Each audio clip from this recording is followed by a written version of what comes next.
Assalamualaikum warahmatullahi wabarakatuh. My name is Nadhi Sasty, and I'm presenting an analysis of short story, The Lottery by Shirley Jackson, with the title is The Manipulation.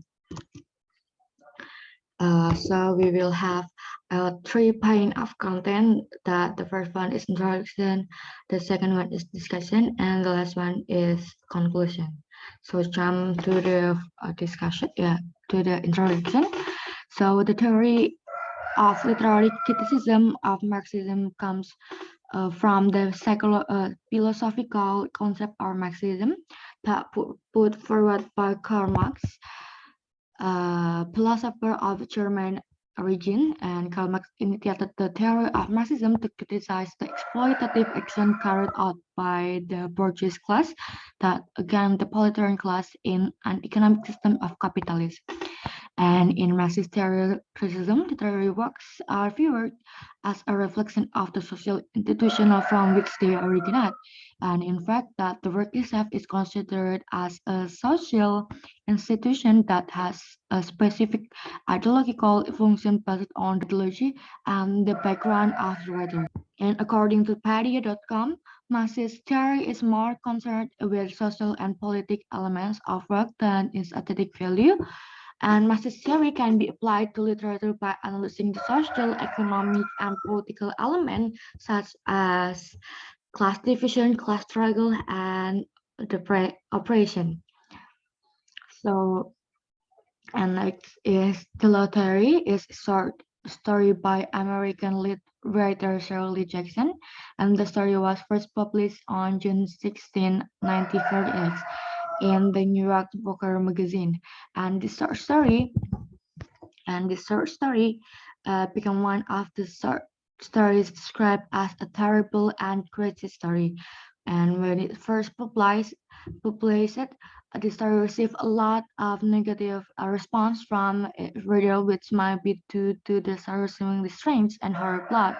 But nevertheless, this short story is considered one of the most famous short story in history of American literature, and the latter has also begun to become the subject critical interpretation media education that has been taught from high school to the college. And when the World War II had ended a few years earlier in 1945, and the world had been shocked by the revolution of Nazi that came in, which millions of Jews were excluded, it is possible to see similarities between the Nazi and the fictional executor in the lottery. In the podcast, the killer murder innocent people because they blindly follow the others. Neither the Nazis nor the townspeople in the lottery question the moral implication of their acts. And the story depicts a fictional little town that runs an annual traditional that takes place every June 27th, also known as lottery, where a community member is randomly selected and happen to win the lottery. Uh, I jump to the discussion. And the fun fact of this story that is that the response of the story firstly it was negative, which resulted in an impact on Jackson and the New Yorker magazine that readers already unsubscribed from the magazine and already start had message toward the Jackson throughout that summer, and the story was even banned from publication in South African Union. And jump to the discussion. The lottery takes place on June 27 in a beautiful summer day in a small New England village where all the residents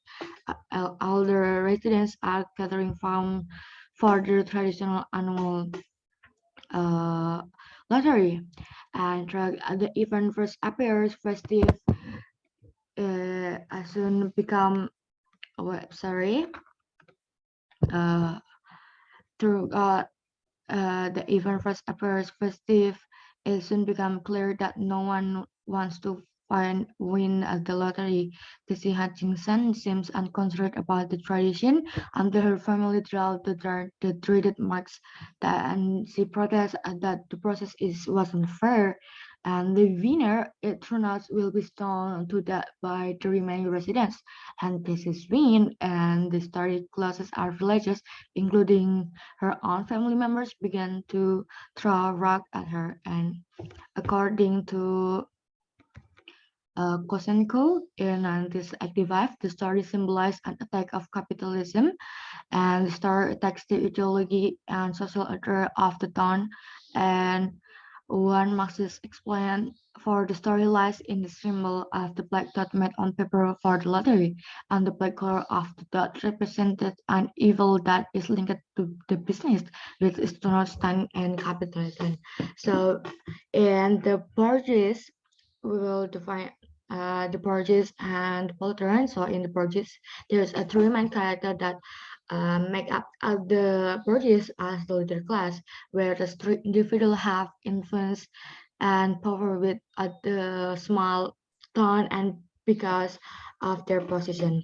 So the first one is Mr. Summer, and he was a wealthy and successful businessman who owned a coal mill, and he represented a strong class in capitalism that controlled the city both in politically and economy.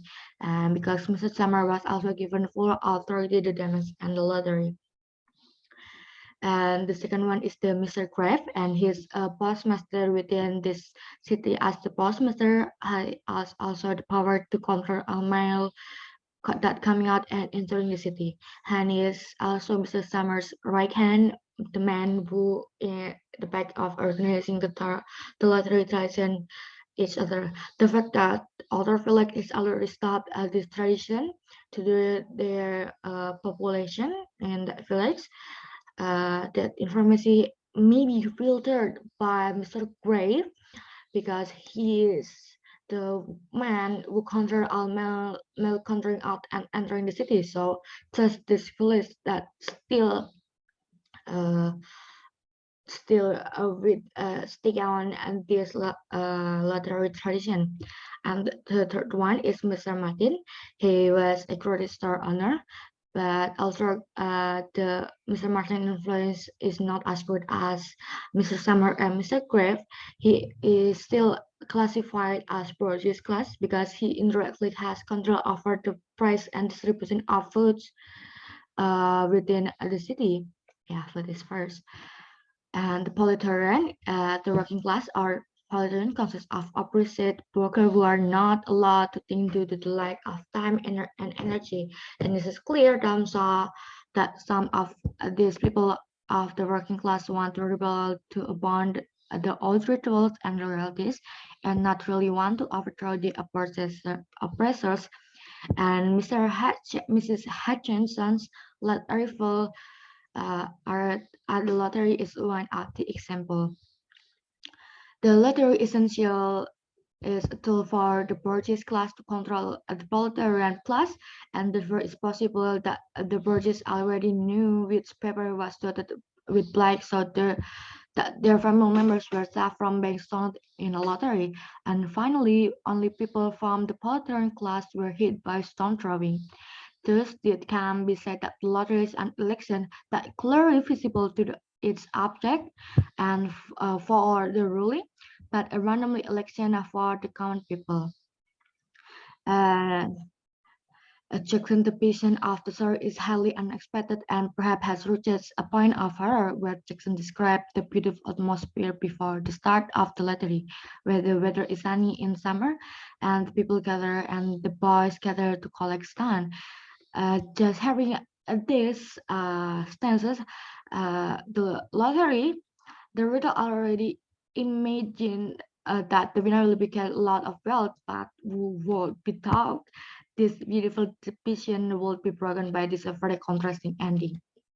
And in the conclusion, throughout this story, the lottery Jackson wants to show the existence of the classes of different social levels, namely the bourgeois and the proletarian class, where the bourgeois class is described as wanting to manipulate the proletarian class throughout the medium of lottery, which has become their annual traditional.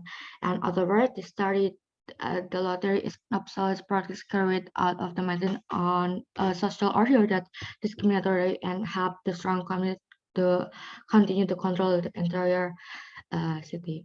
So this is the reference I use, and thank you. Assalamualaikum warahmatullahi wabarakatuh.